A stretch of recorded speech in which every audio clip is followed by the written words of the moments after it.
Oh, the days of OBS are back. So now I have two again. The other one is over there. And now we got this monstrosity.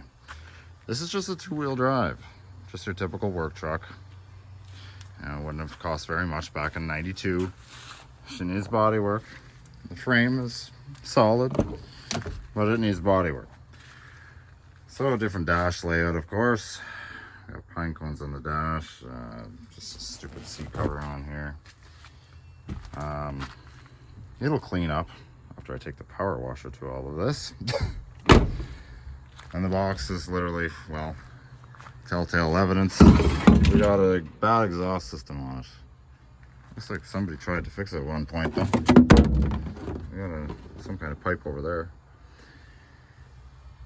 Spare tire padlocked to the side of the bed.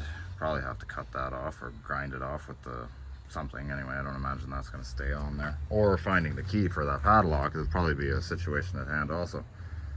This thing was sitting in a field for quite a while. I mean, it is what it is for a '92. It's, you know, she could use paint. There's no doubt about it. It's been boinked. It's been scratched. It's been used.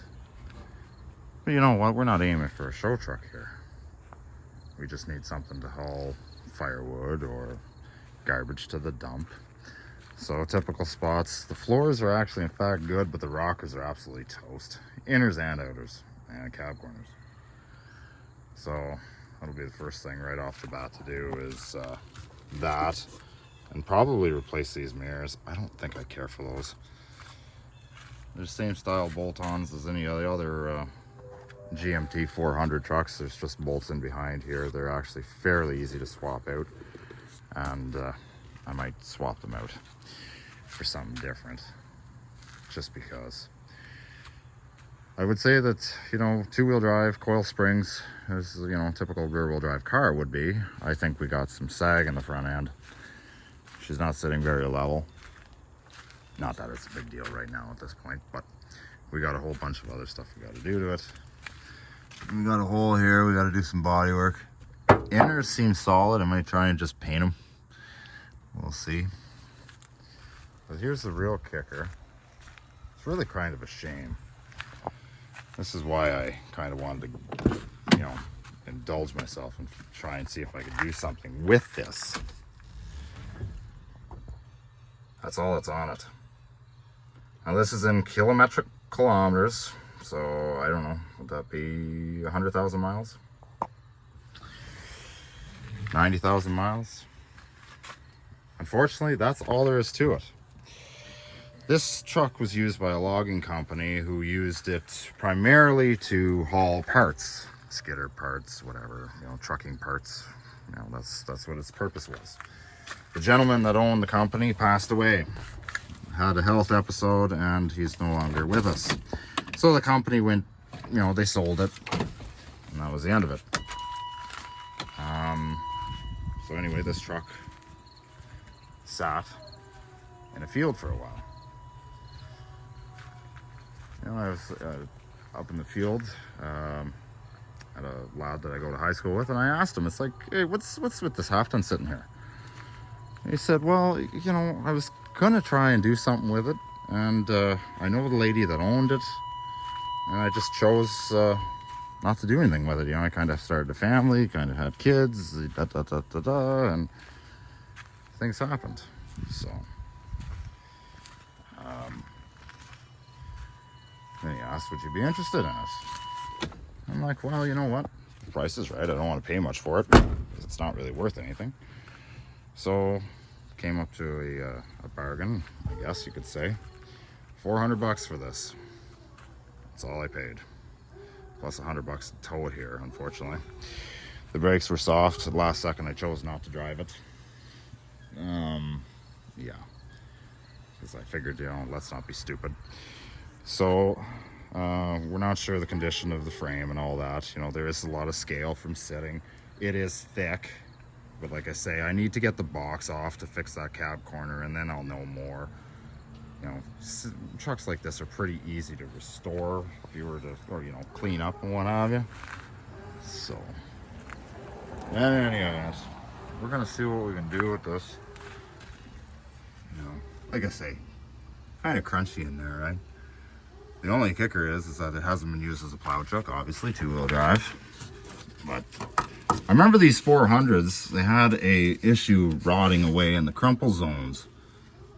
However, like I say, with scale, it's solid, but like, this is what I'm dealing with. Look at all that. Look at that ugliness. Now, the proper thing to do would be to sandblast it. But, you know, after going through that with the Cutlass project, I don't really have the time. So we're going to use some high-end abrasives here, and we're going to try and clean it up that way and just put a coat of paint on it. So, we'll do our best. As for engine starting, starts 4.3 in it. I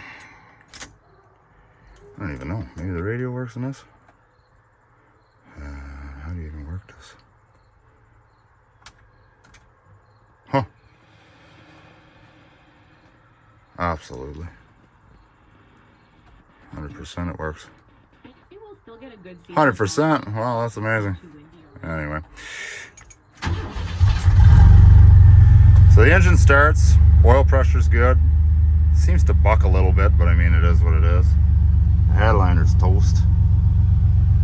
She needs a good cleaning, but I gotta gut the interior anyway. And the brakes, like I say, are done. Check gauge's light is on. I'm hoping it's maybe just because it's low on fuel. But anyway. And the spring for this is in the glove compartment. I don't know why the spring was removed. Yeah, so Chevy Cheyenne, 1992 model year. Let's see what we can do with this. There's always something to do around here. I always missed my other 400 truck, but you know, I got sick and tired of having to weld stuff to it, weld the frame. It's been pounded, and it was time, but I was so regretful after getting rid of mine that, you know, when I saw this, I'm like, ah, geez, you know, I don't really need another eyesore in the yard. Oh, fuck, what can I do with this thing, you know? But doors are in a lot better shape than my old truck. Rockers, I mean, the rockers are good on this side. They didn't really go on this side. Looks like it had a rust check done at some point, which I'd say is a lie. There's no indication of oil undercoating on this. But anyway, we got some plastics in here that just are kind of hanging around. They're not really doing much. You know, this was taped. So, anyway, worst case scenario, what I'm going to do is I'm just going to, you know, sit here, think it over, kind of while I'm cleaning this one. I'm going to try and see if I can clean this one. Maybe it'll look better after I wash it. Then I can kind of see the body damage to it. A lot of this is just crap from sitting. But I'll give it a good cleaning. And, you know, maybe analyze everything real good with a fine-tooth comb, climb under it, see how good the frame is, the structural rigidity of the frame. And I'll go from there. If not, maybe I'll just part it out. The only good thing is that I really love an 8-foot box. Man, you can cram a lot of firewood on here. Like, I was kind of worried, you know, he said, you know, we were talking about firewood, and it's like, well, you know, can you load it right up? And it's like, oh yeah. I was always kind of worried about doing that. I'd rather a 3/4 ton for really loading it, because, you know, after a couple sticks of firewood in an 8-foot box, you know, it's packing some weight to it. But like I say, back to the same nonsense with the black one. God, I remember that. Big gaping hole right in the cab corner used to be. Ugh. And the inner rocker too. Oh, jeez. Well, let's hope that memory serves me right. I still remember from doing that one over there, which held up very nicely, considering I forgot to oil it after I completed that project.